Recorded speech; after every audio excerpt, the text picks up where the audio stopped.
It was the morning of August 25th, 2017. A big storm, Hurricane Harvey, was about to hit Texas. Crystal McDowell sent a quick message to her ex-husband asking if he had enough drinking water for the kids. Then, she got in her black Mercedes and drove toward his house. She had plans that day, showing a house, getting things done, but she never showed up. She never answered her phone, and she never came home. As the rain started to fall harder, Crystal seemed to disappear without a trace. It would take hidden cameras, a child's quiet secret, and a terrible discovery in the woods to finally reveal the truth. This is the real story of Crystal McDowell, and the moment everything changed.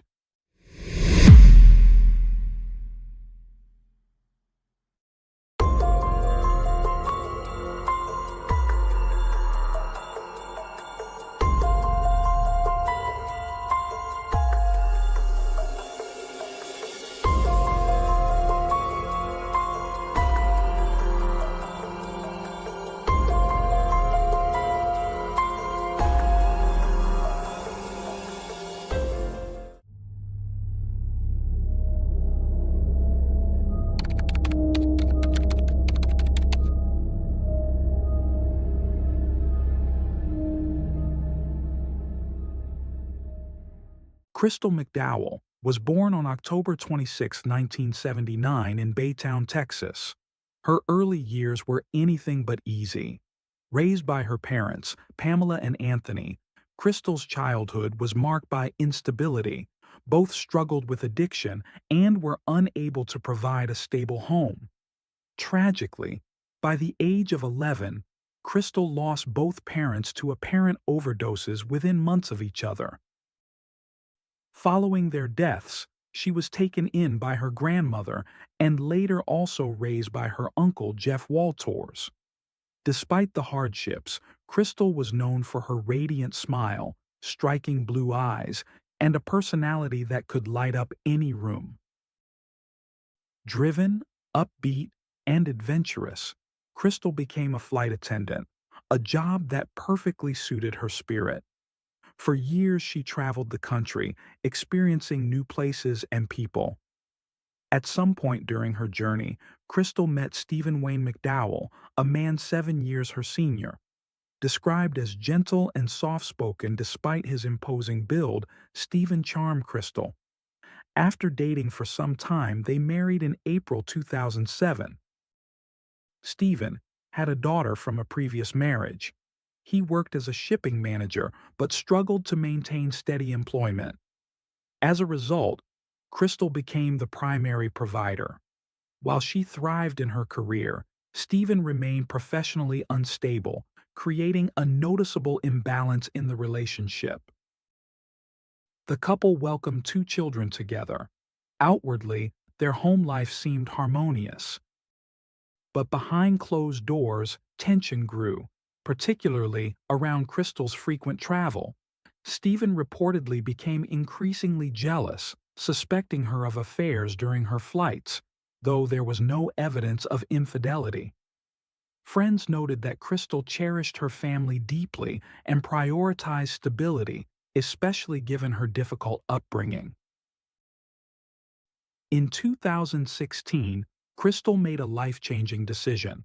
After 15 successful years as a flight attendant, she left the skies behind and joined her family's real estate business.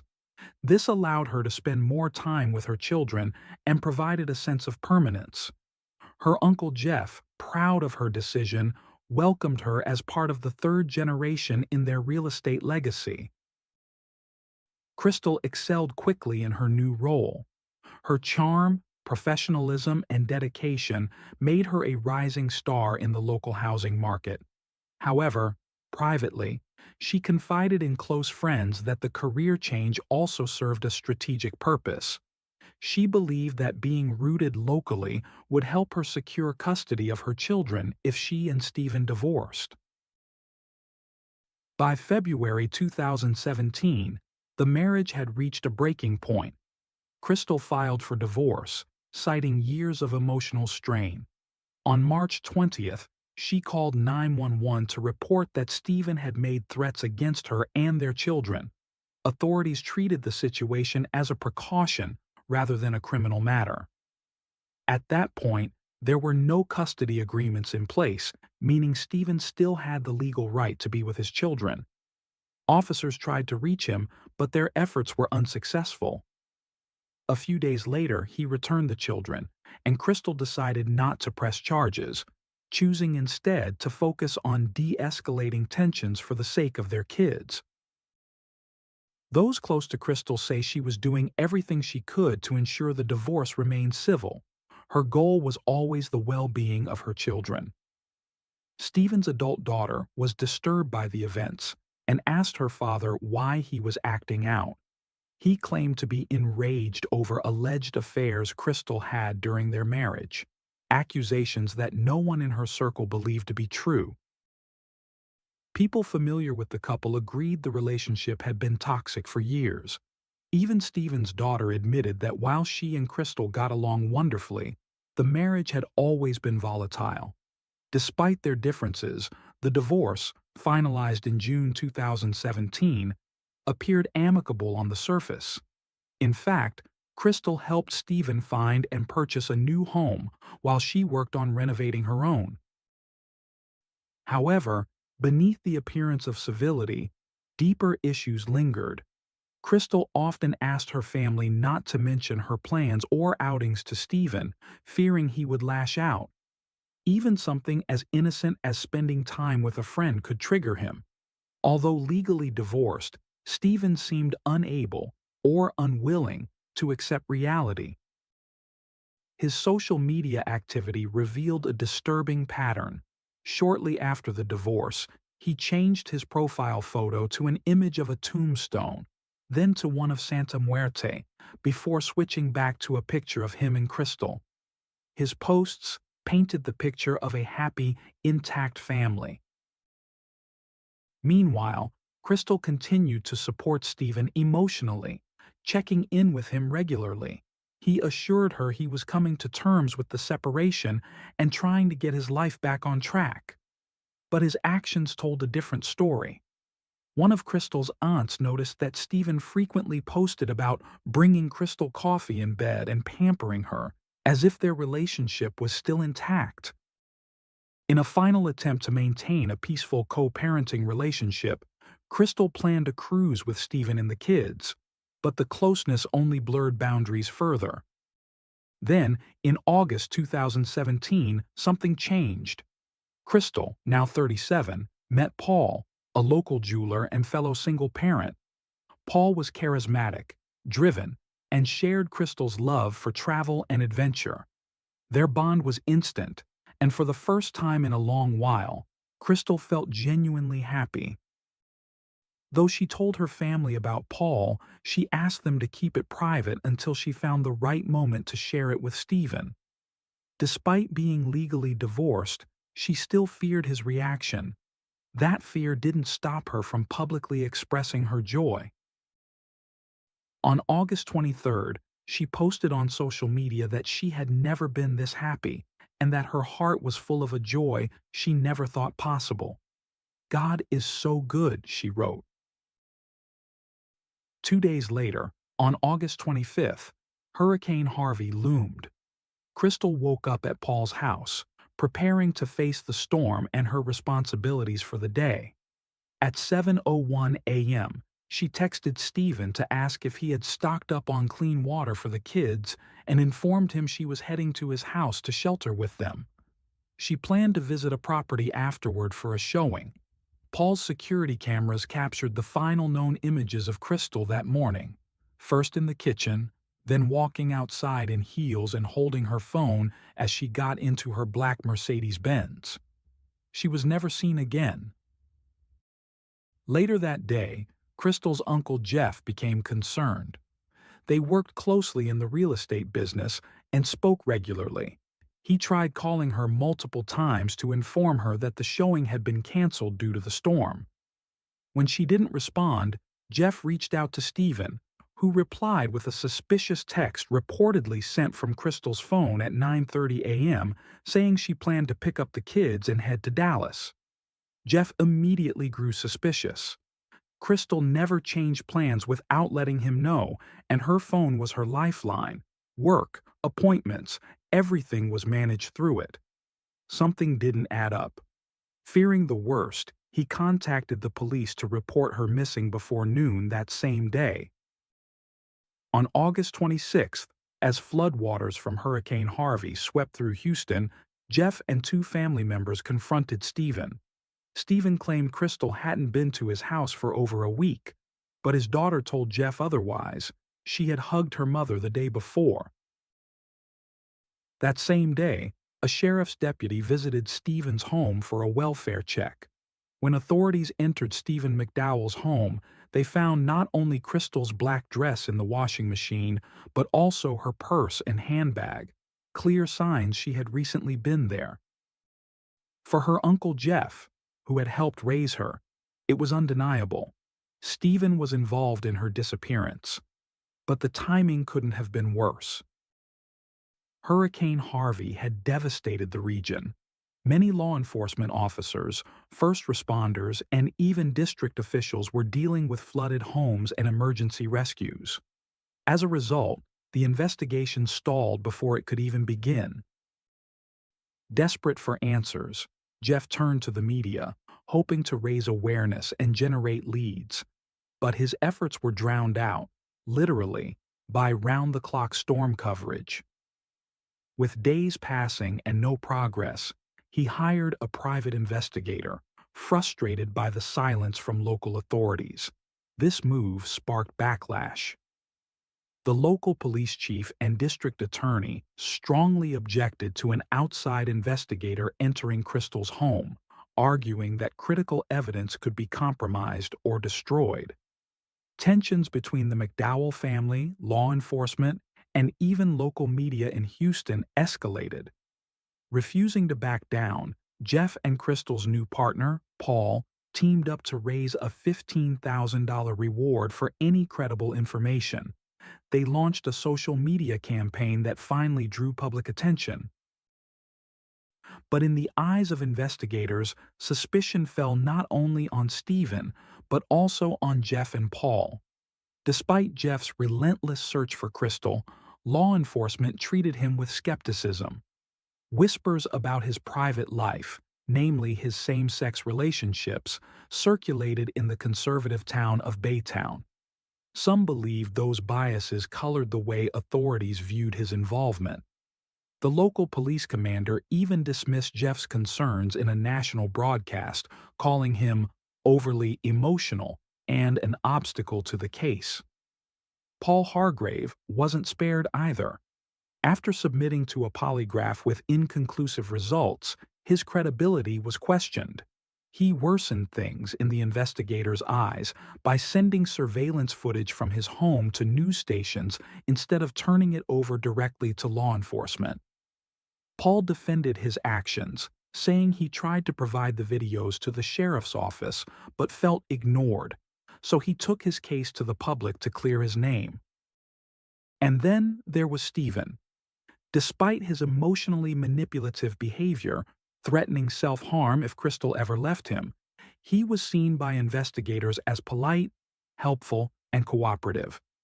While family and friends described the marriage as deeply unhealthy and marked by control, authorities didn't view Stephen as a potential threat or a man seeking revenge over the divorce. That all began to change on Tuesday, August 29th. As the floodwaters receded, a family friend spotted Crystal's black Mercedes-Benz parked outside a rundown motel, an area flagged during the online campaign. The car doors were unlocked, and the keys sat in the console. Investigators believed it had been staged for theft, but due to the storm's impact, the flooded lot had made the car inaccessible. Surveillance footage from nearby businesses showed Crystal's car entering the motel lot at 6:37 a.m. on August 26, the day she vanished. Just 5 hours later, Stephen was seen on camera at a nearby gas station. He didn't buy gas. Instead, he drove toward the motel, seemingly checking to see if the car remained untouched. Even more chilling, other surveillance captured a hooded figure, matching Stephen's build, riding a bicycle through the rain near the motel that same morning. The clues were adding up, and for the first time, all eyes turned to Stephen, not as a grieving ex-husband, but as a potential suspect in a case that had stayed quiet for far too long. The investigation took a dramatic turn when surveillance footage from a Walmart located just across the highway from the motel where Crystal's car was found showed a man resembling Stephen McDowell purchasing a bicycle early on the morning of August 26, 2017. He paid in cash, and the timing aligned perfectly with the sighting of a hooded figure on a bike near the scene. Despite this damning evidence, Stephen denied any involvement in Crystal's disappearance. Authorities, citing a lack of direct proof, allowed him to return home with his children. Crystal's family was outraged. Jeff, her uncle, reminded the district attorney that Crystal had previously filed a report stating Stephen had threatened to harm their children if she ever left him. To Jeff, the man's mental and emotional instability was undeniable. It wasn't until September 8th, nearly 2 weeks after she vanished, that the district attorney finally intervened. The children were placed in protective custody, and Stephen was brought in for questioning. Yet even then, Stephen dictated the terms. He asked to return home for one final night, to put things in order, and promised to confess the next morning. Jeff and other loved ones were furious. They believed this unsupervised time could give Stephen an opportunity to take his own life and escape justice. But on September 9th, 2017, Stephen kept his word. He returned to the station and confessed. He told investigators that during a heated argument, Crystal informed him she was taking her new boyfriend, Paul, on an upcoming family trip, and not him. She had just returned from spending time with Paul, which enraged Stephen. As their children slept upstairs, he attacked her from behind and strangled her to death. After the murder, Stephen wrapped her body in a blanket, placed it in the trunk of his car, and before sunrise, drove to a wooded area near his home where he disposed of her remains. Even with the confession, Stephen refused to disclose the location of the body unless prosecutors agreed not to seek the death penalty. Given the damage caused by Hurricane Harvey and the time that had passed, authorities feared the body would be impossible to locate without his help. They agreed to the deal. Later that day, Stephen led authorities to a remote, overgrown area. Crystal's remains were found in an advanced state of decomposition. Stephen McDowell, then 44, was charged with first-degree murder. Bail was set at $500,000, which he was unable to pay. Beyond the jealousy and rage, the case revealed a more sobering truth. Without Crystal, Stephen had no means of financial support for himself or his children. Justice, however, moved slowly. The trial didn't begin until June 2019. During that time, Stephen showed no remorse. In court, he attempted to portray himself as a broken man, claiming he acted in a sudden fit of passion, a legal strategy in Texas that, if accepted, could drastically reduce his sentence. He even alleged that Crystal's death resulted from a consensual encounter gone wrong. But the prosecution dismantled this narrative, emphasizing the long-standing emotional abuse and control he had exerted throughout their relationship. Stephen's legal team tried to smear Crystal's reputation, introducing unverified texts and claims of infidelity. But those closest to her stood firm. They painted a very different picture. Crystal was vibrant, caring, and deeply committed to her children. They testified about the dysfunction and manipulation she endured for years. One of the most heartbreaking moments during the trial came when 𝐬𝐮𝐬𝐫𝐿𝐿, Crystal's lifelong friend and guardian of her children, took the stand and shared something devastating. In December 2017, Maui, then just 5 years old, confided in Mandy that she was ready to reveal her secret. Mandy had no idea what to expect. Gently encouraging the girl to speak, she listened in shock as Maui described waking up the morning her mother vanished.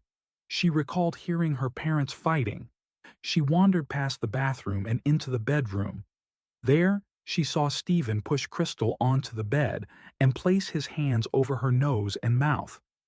Maui stood at the edge of the bed as her mother looked at her, until her eyes stopped moving. Then Stephen turned to his daughter, told her to go upstairs, and warned her never to speak about what she saw. Mandy immediately alerted authorities. Maui was placed into trauma counseling, but the emotional wounds ran deep. Another key witness for the prosecution was Melissa Cherry, Crystal's cousin and close friend. She recalled helping Crystal move out of the home when tensions with Stephen became unbearable, and then helping her move back in when Stephen threatened to end his life if she didn't return. Cherry testified that after the divorce, Stephen continued to manipulate Crystal emotionally, even starving himself to make her feel responsible for his well-being. The day after Crystal went missing, Melissa and Jeff visited Stephen's home. He was pacing nervously, trembling, and crying. Maui told them she had seen her mom the day before, then pointed to a black dress in a closet and said, "The bad spirits took her." The scene was chilling. Melissa and Jeff immediately called the police from outside the home, begging them to remove Stephen from the children's lives, but their pleas were ignored. Melissa also testified about the family cruise Stephen had proposed, a last-ditch effort to stage a peaceful goodbye. Crystal reluctantly agreed, but made it clear, no threats, no manipulation, no harm. As the trip neared, another argument, this time over money, convinced her to cancel. She realized Stephen wasn't trying to say goodbye. He wanted to win her back. Then came one of the most damning testimonies. An inmate who had shared a cell with Stephen revealed that Stephen had confessed in detail to killing Crystal. The motive? A text message from another man. The inmate recalled Stephen saying he used zip ties to bind Crystal's hands after she died, a detail only the forensic team had previously confirmed. Texas Department of Public Safety officials confirmed other pieces of Stephen's confession. He told them Crystal had arrived early on the morning of August 25, 2017. They fought. She told him she never truly loved him and that he needed to move on. In a rage, he strangled her in the bedroom. The 5-day trial ended swiftly. In just 3.5 hours, the jury found Stephen McDowell guilty of first-degree murder. On September 10, 2019, he was sentenced to 50 years in prison. He must serve at least 25 before being eligible for parole, making his potential release date 2042. Crystal's family was devastated by what they saw as a lenient sentence. Her uncle Jeff shouted in court that Stephen deserved worse. Others were frustrated, believing a life sentence or the death penalty should have been on the table. But those options had been taken off due to the deal Stephen struck in exchange for revealing where he had hidden Crystal's body. The family's biggest concern, however, wasn't the length of the sentence. It was the emotional toll on the children. Despite being surrounded by love, Maui and Madden had suffered an unimaginable loss. Crystal had always centered her life around them, and now they were left navigating trauma most adults couldn't bear. By 2020, 𝐬𝐿𝐫𝐿𝐿, who had taken in the children immediately after Crystal's murder, was taking steps to adopt them legally.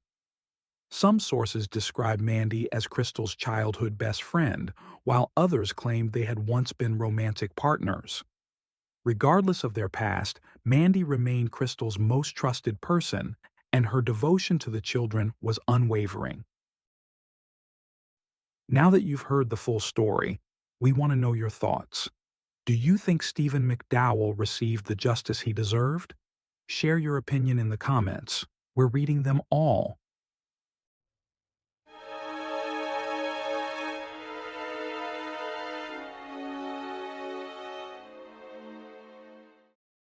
Thanks for tuning in to Unreal True Crime. If you're intrigued by mysteries from around the world, check out our new channel, Latin Crimes, where we dive into the gripping true crime stories of Latin America. Don't miss out. Subscribe now for more thrilling investigations.